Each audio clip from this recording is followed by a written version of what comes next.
I want to talk about triangular trading in League. This is a concept that usually is applied bot lane where you're 2v2 and you are looking for short windows of opportunity to go in and trade on the enemy bot lane.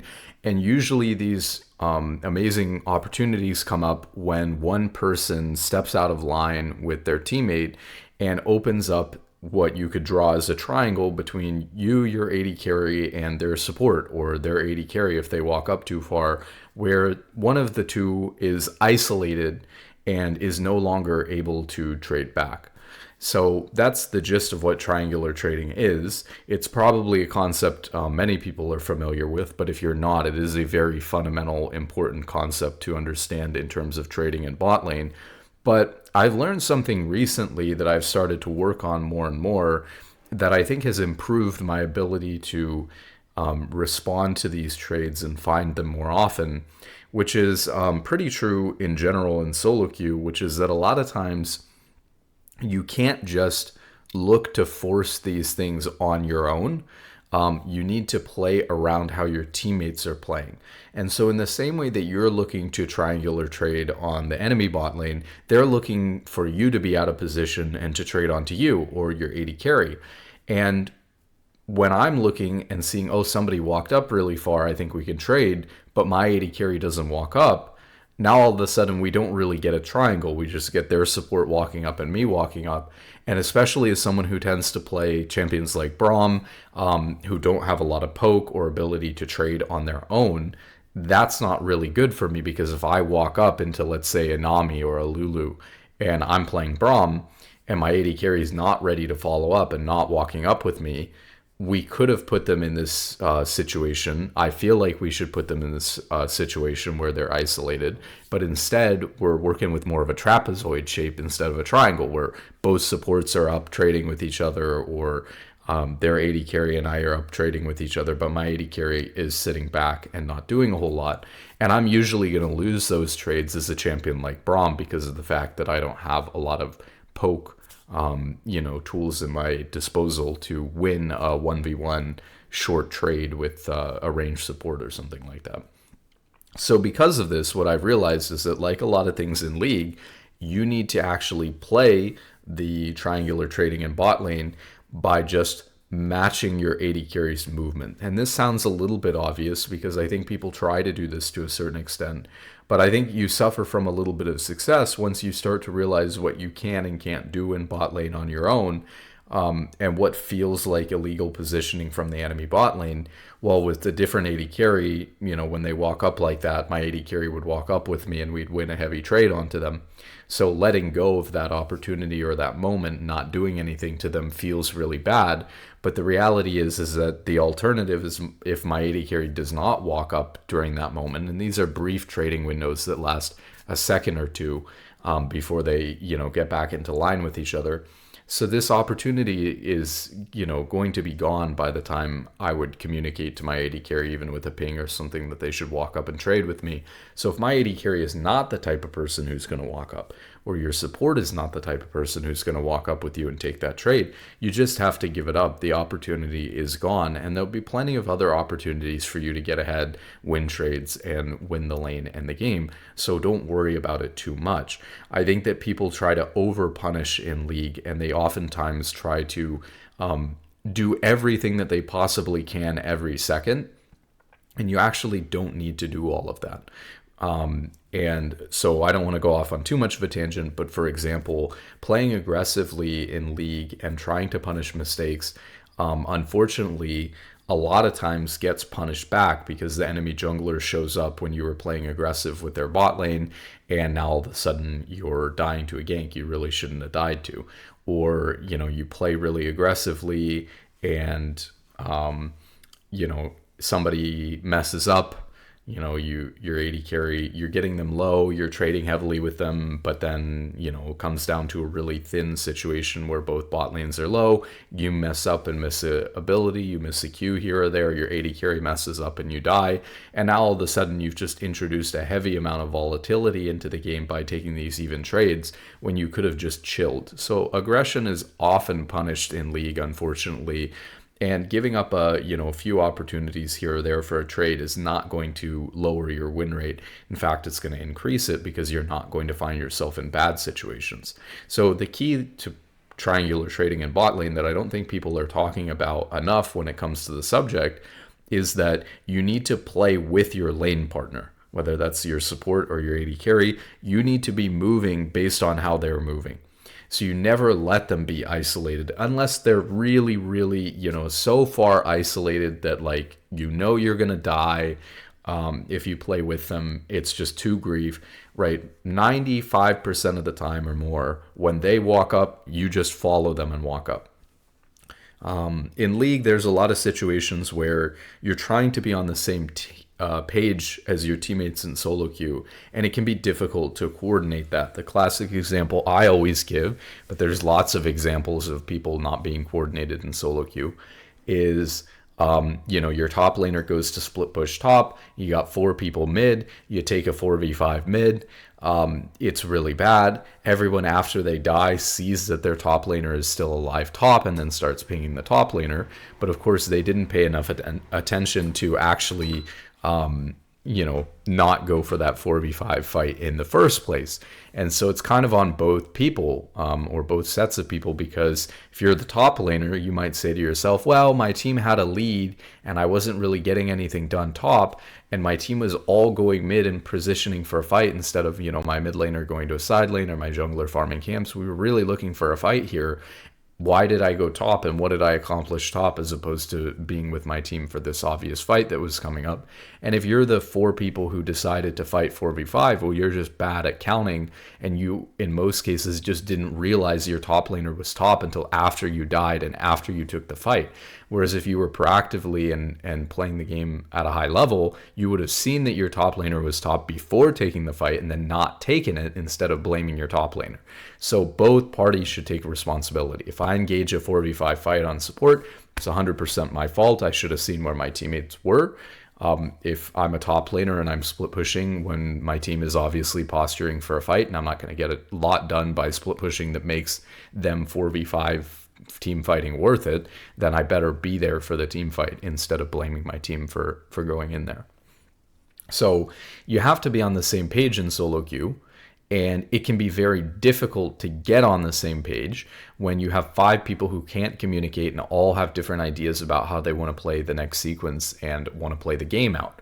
So what I always think of is, for better or for worse, you need to put your own ideas and your own thoughts about how to play the game away a little bit and support what your team wants to do, unless it's very, very bad, right? So essentially, it's more important for you to make sure that your team is on the same page by following what your team wants to do rather than just forcing your own play on your own. And this is obviously especially true as a support player, because obviously that's your job and people expect you to play that way. But it's true of everybody in solo queue. If you can make a decent vision of how to play the game that the majority of your team wants to do, unless it's catastrophic, you're making a mistake by starting Baron, you're making a mistake by starting Otacon, you don't have time to finish it, it's 50-50 flip, or you're trying to end the game and that you can't. Unless it's something catastrophic that's going to cost you a lot, you should just try to support the play that the majority of your team wants to do. You can ping ideas out, of course, preemptively beforehand if you have your own idea how to play, to try to guide your team into what you think is the best decision. But, you have to be okay in solo queue with taking the second best decision that is still totally good over your vision of how to play the game at its best. And when you do that, your team gets on the same page and you're not caught, relying on your teammates ever to try to do something, because you're not forcing your own play where you need your teammates to do something. Otherwise you're going to die, or you're going to get caught or take a really bad trade. It's the same thing with triangular trading in bot lane, to get back to the original topic, which is what you need to do is play around the way that your AD carry or your support is positioning to match their positioning, so that you get you prevent these bad trades from happening by essentially being on the same page with them in lane in the same way we're talking about with these other parts of the game. So what that looks like is when I'm playing bot lane now, I'm not thinking to myself, okay, their support walked up, we can both walk up right here and punish this person. Instead, I'm sitting and maybe I'll walk up a little bit just to gesture that I'm going up. And if my AD carry follows, then we'll go up and take the free trade. But if my AD carry is not coming forward or they're walking backwards or whatever, I'm not engaging with the trade at all because it's no longer meeting the definition of this 2v1 triangular trade in bot lane. So that's really key. It's just about being on the same page as your lane partner. Now, one really difficult situation would be, let's say, and this is actually kind of common, especially in lower ranks. Let's say that you have a situation where you're getting stuck with these triangular trading patterns and you're an AD carry. And the reason why you're getting stuck with them is because your support is perma playing behind you and you need to walk forward because you need to CS, right? So supports don't necessarily have to walk forward. They should in a lot of cases, but they don't have to. There's nothing that they're really, need to get like CS that forces them to walk forward all the time.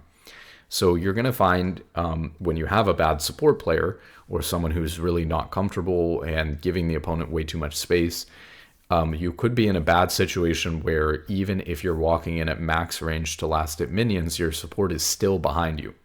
So now you're isolated 2v1 if their bot lane chooses to walk up together at you when you go to CS and your support is just too far behind you to do anything. So a couple of things about that. One, you most commonly see this with Enchanter players. And to be honest, while it would still be good for the Enchanter player to be up with you and using their HP bar instead of just their abilities, it really depends on what champion is doing this to you. Because if you have an Enchanter, a Janna, a Lulu, they're still going to be able to cast all their abilities to help you in the trade. So it's not optimal because they're not able to auto attack. They're not able to provide a second target and use their HP to trade. So it's not good that they're standing there, but they're not going to do nothing. Whereas if you had like a Thresh or a Nautilus or a Leona or a Braum standing behind you like that, playing many, many steps backwards from you as an AD carry when you're going max range to last hit, then they're not going to be able to respond in a meaningful way. And that's going to be really problematic for you. My opinion is that this is going to be rare enough that it just kind of is what it is. It's a bad situation. It's the worst situation you could be in. My guess is that your support is either filled and just trying to stay alive and chill, or they're really bad and you want them to chill anyways, believe me.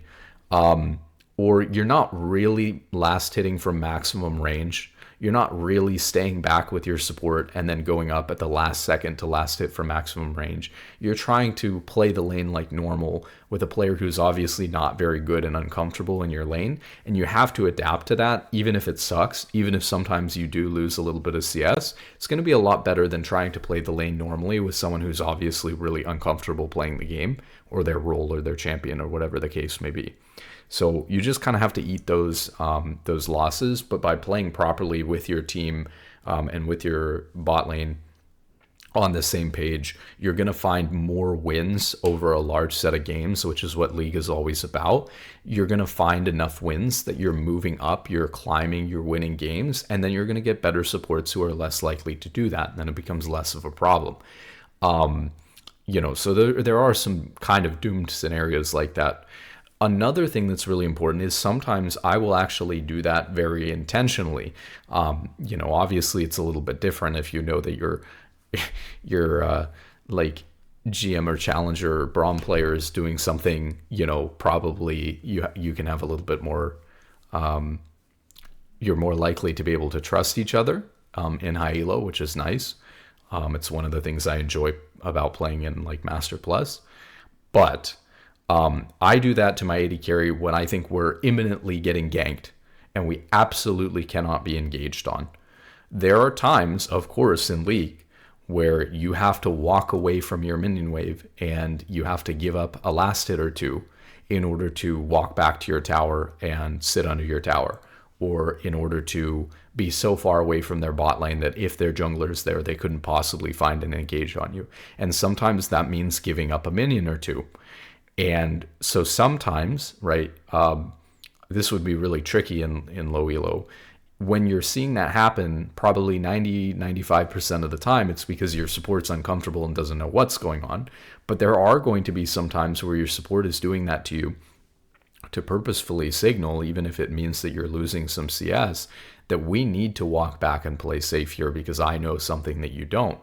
And since you're going to have to play with them anyways, otherwise you're going to take a terrible trade, you really have to start getting into the details of, is it worth it to get this one last hit if I lose 200 or 300 HP in order to get it?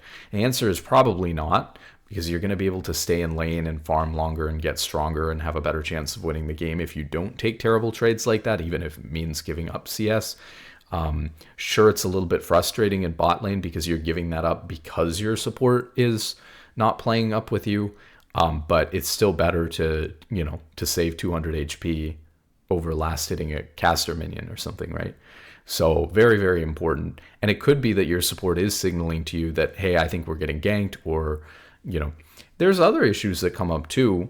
Although, this is probably a more low elo skewed issue as well, but sometimes people have things come up, like they get a phone call, or somebody's talking to them and distracting them, or maybe they even DC'd, or they alt tab to change their music or something like that. Now, you shouldn't be doing these things in a game, obviously, but it happens to people all the time, and it's probably happened to all of us at some point. So if your support's walking back and it could actually just be that they're distracted right now and signaling that, rather than not being able to fight for CS because they're getting ganked, could be signaling, hey, I'm AFK for a few seconds while something's coming up, and we should chill for just a few seconds and then we'll be back to playing normally.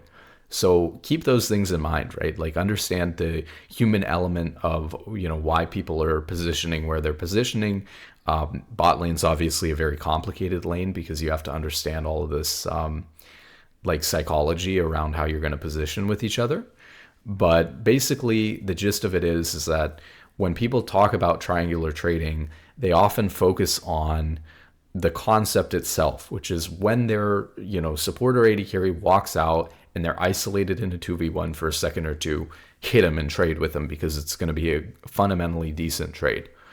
The reality is that a lot of times if your AD carry does not walk up to make that triangle with you, or doesn't engage in the trade with you, even if they're in range, for a lot of champions, you're not going to win the trade on your own.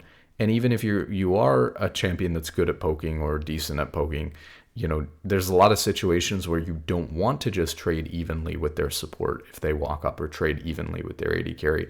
Because, again, if the jungler's pathing bot or something like that, trading evenly or trading at all is pretty bad for you. Even winning trades can sometimes be bad because you're both lower, and then if their jungler's coming and your jungler's not, you're going to be vulnerable to getting ganked and dying. So what people focus on with the triangular trading is look for these triangle patterns where people are isolated 2v1. What they don't talk about is, what do I do if I'm constantly getting caught in 2v1 trades, or my AD carry is constantly getting caught in 2v1 trades, or it looks like they should be getting punished for a bad trade, but my AD carry is not walking up with me, or my support's not walking up with me. That's what people don't talk about. When you move together as one unit and your AD carry goes back, you go back, your AD carry goes forward, you go forward, you prevent them from finding those 2v1 trades on your AD carry or on you as a support, because you're playing in sync with each other. So you can never guarantee that your AD carry is going to walk when you walk everywhere, but you can guarantee that you copy what your AD carry is doing, right? Or if you're an AD carry player, you can copy what your support is doing. So it's on you as an individual bot laner, whether you're support or AD, to match whatever your teammate is doing. There are some doom scenarios like we talked about where your support is kind of like playing back in Narnia, But there are usually reasons for it, and you're probably better off sacking a little bit of CS. And like all other laners have to do, you do this all the time in top lane, but AD carries hate giving up CS. But there are times when you're going to have to give up CS, and you don't really need to, but based on your support's positioning, you do. Yeah, that's a little bit doomed, but understand that your support might be filled, uncomfortable, bad, and it's probably better for you to miss one minion than to see this guy try to play up with you and fight, to be honest, because they're going to miss everything. It's going to be a disaster. So let them pass, let them, do their thing, and, do what you can. Don't take terrible trades. Keep your farm up in the long run by not taking these terrible trades for 1 CS in the short run. Obviously, caster minions are both further away and less gold. So if you can, it kind of depends on the circumstance, but preferably giving up casters is a lot better than giving up melee minions. So obviously keeping those things in mind. What are the actual individual trade-offs? But you'll just find that if you follow this technique of playing with your teammate rather than only trying to see the triangular trade on your own, you're going to be much more successful with the technique. There's also a lot of things people don't talk about too about triangular trading, which is like most things in League, it's kind of it's a cool concept and it's a great way to think and learn about bot lane, but it's not the be all end all, right? If their AD carry and their support have a million items up on you, and you're playing BF sword versus scout slingshot, on your AD carries. Even if you find a nice little triangular trade, it might not go as well as you expect it to. So a triangular trade where you're isolated 2v1 for a second is not necessarily always a win. And I often bait people by doing that sort of thing all the time. I've talked a lot about how, as someone who's really experienced with one champion like Braum, I often love to break fundamentals, because people who are caught up on fundamentals like triangular trading, or, well, we win because we have a slight item advantage, or we win because we have a level advantage. I find that people who are caught up on those things but don't know their champion's limits to the extreme like I do, they will find themselves getting too comfortable because they have some sort of advantage, whether it's they have a bigger minion wave or whatever. They have some sort of advantage, and so they think that they're safe because fundamentally having a big minion wave is an advantage because I'm going to take a little bit more damage from minions. But Braum is not going to die to the minions if I go in. Even if I take, an extra 50 damage or whatever from the minions, it's really not going to make a big difference to me in most scenarios. If I'm getting on top of you, you're cooked. So there's a lot of situations where people get too hung up on the fundamentals, too comfortable with the idea that because I have an item lead or a level lead or a minion wave advantage that that I can't be beat, and you most certainly can. So if you're not nearly as familiar with your champion's limits as somebody else is, you're going to get beat in a lot of situations where you think that you're comfortable. So same thing goes for triangular trading. You think that you win a trade because you have that isolated 2v1, but their AD carry is so far ahead of yours that they just pump out way more damage than yours. Or, sure, you had a 2v1 isolated trade for a second or two, but then their support steps up and goes in on you as a follow-up, or you take the trade a little bit too long and now you're in trouble. So, these things are really important. I think what it all comes back to is what I talked about earlier, though, which is at every stage of the game, you need to be playing on the same page as your teammates. And in solo queue, when there's no coordination, no communication, the only way that you can be sure that you're on the same page as your teammates is to simply follow what your teammates are doing. But of course, like I said, you can put ideas into their head preemptively about what you should be doing, but you're not going to change the game plan by forcing your teammates to play around you. Whenever you see something, even if it's a good play or a decent play, and your teammates just won't come or won't follow up, you just can't force them to play around you and then get upset that they didn't, because you're setting yourself up for disappointment. You want to play solo queue where you're as least reliant on your teammates as possible. So when you go to execute your idea of how you want to play the game, you often need your teammates to move to certain positions, or to follow up on your play, etc., etc. And if they're obviously not committed to doing that, or have their own idea about how they want to play the game, or they want to go do something somewhere else, you're simply not going to be able to go do your thing on your own, especially without pinging. But even sometimes when you do ping, you're not going to be able to go do your own thing and then hope that your teammates follow up on you.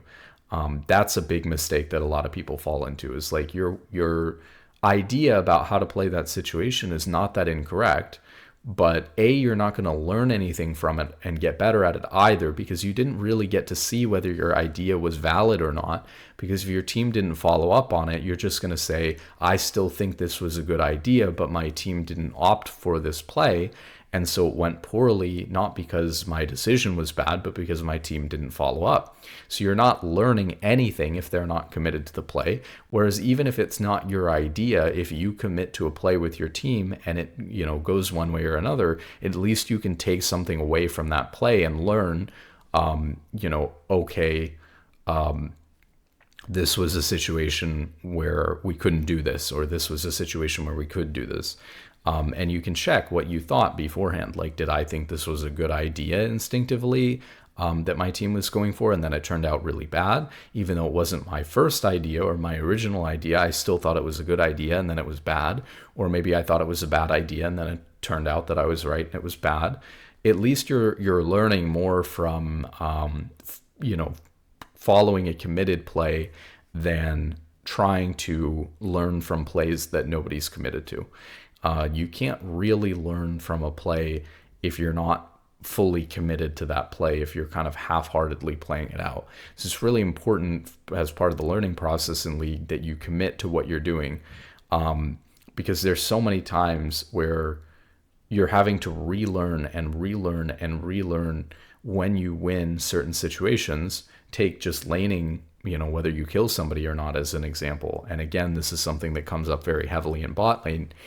You constantly have to relearn what 2v2s you win and what ones you don't. Because if you go in and think that you can 2v2 at a certain time and your AD carry doesn't follow up or starts fighting just a little bit too late because they're not fully committed to the play, all of a sudden your analysis on whether that was the correct decision or not becomes very, very skewed. It can be really hard to tell sometimes, even if your AD carry just took an extra second or two to start fighting, if a better AD carry would have won that situation, or, that would have worked in higher elo. And so it feels to me like there's a set of 2v2s that you win in, let's say, gold, and then that set of 2v2s changes when you get into platinum, and it changes when you get into emerald, and it changes when you get into diamond. And so you're constantly having to relearn, at least in bot lane, what matchups you win and what matchups you lose at what time, because it depends on how well your AD carry is able to execute on the play, and and all this stuff. Same thing probably happens with top lane as well, right? Like, even though it's an isolated lane or like a 1v1 lane, like mid or top, same thing happens, right? Suddenly you think that you always win. I don't know much about top lane matchups, but let's say you're always winning, like the Jax versus Fiora matchup or something like that is kind of a skill-based matchup, I know. But then all of a sudden you get higher rank, and now the Fiora is always parrying your stun, and you're no longer winning this matchup in the same spots that you would have won it before. And so now you have to either get better at using your E at different timings to throw the Fiora off, or you have to accept that you may not win in as many scenarios as you previously thought, now that you're playing versus a better enemy. So it's a long learning process when you're constantly having to reevaluate things that you already thought to be true, because suddenly the players that you're playing against get better, or in the case of bot lane, right, your teammates get better as well. So all of a sudden you can do more because your AD carry is better. This is something that I really, really like about playing in high elo, is that You're actually able to play more aggressively and do more in lane, in my opinion, when your AD carry is good, obviously, than when you're playing at a lower rank. So one of the reasons why I think support is so boring to smurf on, and why I hate smurfing on support, I mean, for multiple reasons, but one of the reasons why I don't think I tend to do it is because my random gold AD carry or whatever, I'm going to have to play so safe in lane and let them get away with so much. It's really boring. And it's really frustrating to watch. Obviously, I think when you get to League at a high level, you get like a sense of disgust or frustration is the right way to put it, or even pain, when you watch something done completely wrong. And so imagine if I go into a gold game or a platinum game or whatever, and I watch my AD carry click, I'm going to get big, I'm going to get the big C. That's the only way to put it. I'm going to be miserable every second I am watching that person play the game, to be honest with you, because it's really hard to watch, and it bothers me a lot physically. It's like painful to watch them play the game like that. The reason for that is because when you played so much League, you develop a sense, a feeling of what is right and what is wrong. And when you see the game being played well, according to your understanding, it feels good. There's dopamine involved, right? It feels good. We're doing it right. We're executing. Everything's perfect. And when you see the game being played poorly, it's frustrating. And it makes you, you get some pain in your chest a little bit almost when you watch a bad AD carry play. So, unless I was going to go duo with like an AD carry that I know or something like that, but that, and then again, like, what is the point? Okay, I'm going to go duo with some guy who's a challenger on AD carry before. We're going to go duo in gold. Like, what is the point of that? Obviously, we're going to destroy them, but like, I don't see any fun in that. And, I don't have any utility from getting another support account to high elo right now. So, that's why I haven't really bothered with something like that. But yeah, so to solve that, I would want to duo with somebody, of course, but then, what is the point of that? So where am I going with that? I guess what I'm getting at is that, of course, you develop a sense of what is right and what is wrong. It feels good or feels bad. If you've ever played a game like golf or something like that, before you've seen what has happened, when you hit the ball well, it feels good. And when you hit the ball poorly, it feels bad. And it's just the same way with League. I'm sure that, most things where you're kind of physically, not that League is super physical, but actually most of what you're feeling and your response to it with League is visual, but at least in my case. But anyways, you see what you're doing. If it's going well, if it looks good, if things are being executed well, if you're clicking all the right buttons, if you're clicking fast, it feels good. And then you see somebody playing the game really, really poorly, and it's like this visceral feeling that you get. I can tell my AD carry is filled really, really fast.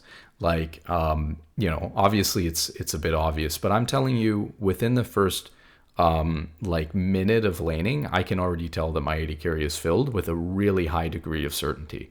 And most of the time that I look it up and I'm wrong that my AD carry isn't filled, they are much lower rank than I would expect to be playing with. Like, all of a sudden, I have like a D1 or a D2 AD carry or something like that. When I'm in low masters or something sometimes, rather than maybe the people I'm used to playing with. And so they're not quite filled, but there's something wrong about the way that they're playing the game that you can see.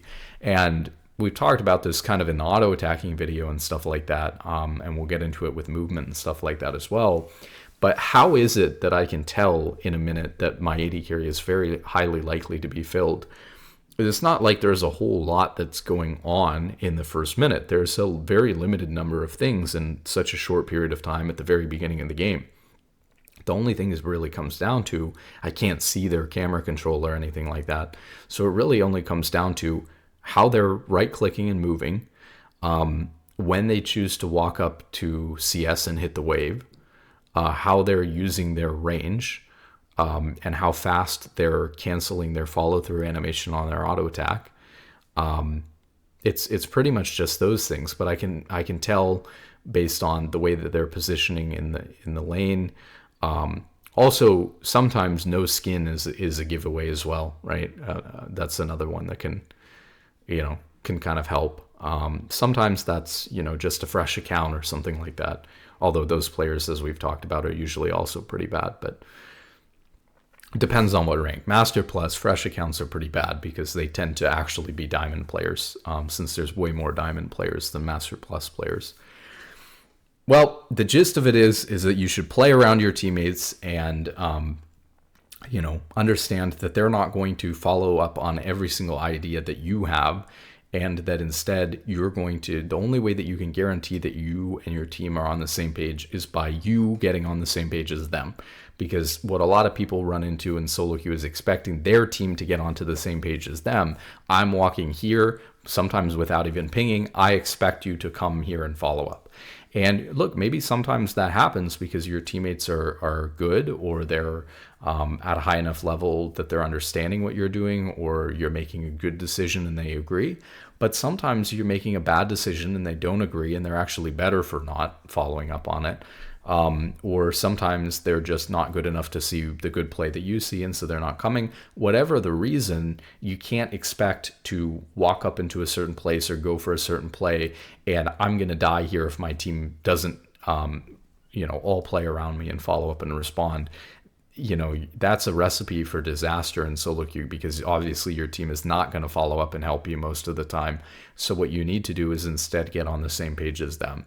And this is really true specifically, which was actually the original topic, which is for triangular trading, which is, people have talked a lot about triangular trading in bot lane, but they never seem to talk about actually staying on the same page as your AD carry so that you're isolated less, so that your AD carry is isolated less, and so that when they get isolated, you walk up together to punish it. You maybe even could mind control. I mean, this is a little bit of the psychology behind it, but maybe to a certain extent, you're even mind controlling your AD carry a little bit, because imagine it's like hypnosis or something. Imagine that you're playing bot lane together, and for the first 10 minutes of the game, you just copy your AD carry's movements completely. Every time they walk up, you walk up. Every time they walk back, you walk back. Now, all of a sudden, after 10 minutes of doing that, imagine you break the pattern and you walk up. I bet your AD carry subconsciously is just more likely to walk up with you. So when that trade opportunity happens, and it doesn't have to be a full 10 minutes, right? But after even just a couple of minutes of doing that, your AD carry probably is more likely to follow up and walk up with you. And they're appreciating that you're playing with them when they're walking up to CS and making their life easier. And so they'll try to, you scratch my back, I'll scratch yours. If you're walking up and making their life easy and you walk up for something, there's going to be a higher level of trust that you're developing there. That's really another thing we could go on with this topic is developing rapport in bot lane, like a investigator does or something like that. Or, but just in general, you meet this person for the first time. You're just getting into game with each other for the first time. You have no idea how each other plays, whether you're filled or what.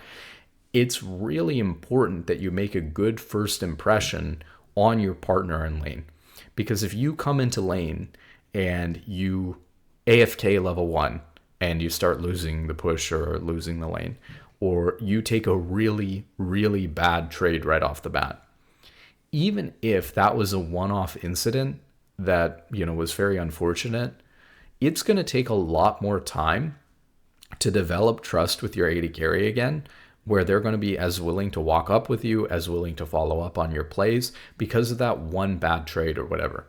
So it's really important that when you get into bot lane, you spend a little bit of time at the beginning of the game while you can, demonstrating that you're on the same page with them and that you're a good, reliable player. Whatever that looks like. And so that could be the same things that I just described. It may mean that even though I could AFK in a bush, and that's the correct thing for me to do level 1, it may mean that I right click back and forth in the bush a bunch, which is a little bit bad for my hand, right? I'm getting to the point where I have so many games in League, I'm starting to get worried about my hands. And so I'm thinking to myself, unnecessary clicks, why would I do that? But if it convinces my AD carry that, hey, this support isn't just AFK in a bush like an autofilled support might be, but they're actually like, sure, they're using the bush, but they're actively, moving around playing the game. They're very clearly, clicking fast and stuff like that. That might indicate to my AD carry a higher level of trustworthiness. So rather than just, you don't want to accidentally walk out of the bush either because you're moving too much. But if you can wiggle a little bit in the bush, let your AD carry know you're alive, that you're not AFK, that you're not alt-tabbed, that you are able to click quickly and that you're a good player. Developing this trust, especially in the first couple of minutes of bot lane, can be really, really key to getting them to follow up more on the plays that you're looking for, to walk up with you for trades and things like that. So, and the same thing goes for AD carry, right? If you're an AD carry and you did the same thing, if I go and see my AD carry do all of those signs of a filled player, I'm going to be really cautious about taking potentially lane winning fight. So I might see an opportunity to go in, but if it's a little bit more thin than I'd like for the way my AD carry has been playing the first couple of minutes of the lane, I might not go for that opportunity. And it could be the case that my AD carry was totally fine, not filled, really good player. He just took a bad trade or, a few bad autos in the beginning or something like that. And now all of a sudden we're not taking this potentially winning opportunity because we're too low trust with each other because of that. So really important to come into lane guns blazing, ready to go, because that's the moment that you're developing this trust with your lane partner. And another big piece of that is that means, that you're ready to go. Really, the game starts, I say the game starts when you get into champion select. But it's really important that you're not distracted by other things when you're getting into game. I hate to say this because I'm sure there's lots of people who listen to my league videos probably in the background of their games and things like that. But one of the things that I've really struggled with and is really important is to always close YouTube and your web browser, Discord, Spotify, unless you really want to listen to music. But I really believe that you shouldn't be listening to music while you're playing. It's really important that you clear all those distractions. Really as soon as you get into champion select, because there's a lot of trading positions that can be done in champion select in order to make it can completely change the game. If you first pick support at the last second because you're watching a YouTube video or you're listening to music or you're not paying attention, it can completely change the matchup that you're playing. And all of a sudden, a game that would have been a win with the simple trade with your jungler or your AD carry turns into a loss because you're playing a tougher matchup more often, or you've revealed what you're doing for no reason too early. And sometimes it's not even just you, right? Sometimes you let your top laner pick too early because you're not trading with them to make sure that they're not picking early, or your mid laner or whatever. If you can trade around even for your teammates to prevent this sort of things from happening, it'll completely change what champions get picked, and therefore the entire dynamic of the game will be fundamentally different. So paying attention really from champion select, but especially, I'm sure we've all been there. You get into lane, and right as the minions start crashing, or right as the minions are coming into the lane, you go to close Spotify or your YouTube video or whatever. Well, if you've waited that long, not even just when you got in game to close stuff, but all the way until like lane is first starting, you're probably coming into lane, even if you manage to do it all quickly, you're probably coming into lane a little bit slow, not paying attention, not seeing what's going on, not analyzing the situation. Where is their bot lane? Exactly where are they going to line up to position? What am I going to do here? What's the goal? What champions are in the game? Way too many times you come into the game, you don't remember what their jungler is until they show up in your lane. That's terrible. So it's really important that you put an extra level of attention, if you're a supporter and AD carry, into your first couple of minutes of the game, because you need to develop that trust with your AD carry. And if you're coming in distracted and closing things while the lane is starting, it's going to be a disaster. And of course, while you're not developing trust in mid lane or in top lane or whatever, the first couple of minutes of the game are still extremely important. Like, they are the most important part of the game, is how your lane starts. There is nothing that is more repeatable in League than the first wave and the first couple of waves and how it starts. And it's really fundamental to how your whole matchup will play out from there on in. So really important that you get on the same page as your teammates and develop trust. Hopefully this helps you guys out. Feel a little bit bad now because Jibei, I've been watching some of his new stuff. He's come back to good luck in solo queue and have a wonderful day. I feel like I'm gonna have to figure something else out to say now, but it's a nice little nod to him. But you gotta have my own thing. So I'll yap at you next time. We'll try that one. I'll yap at you next time. Okay. Good luck.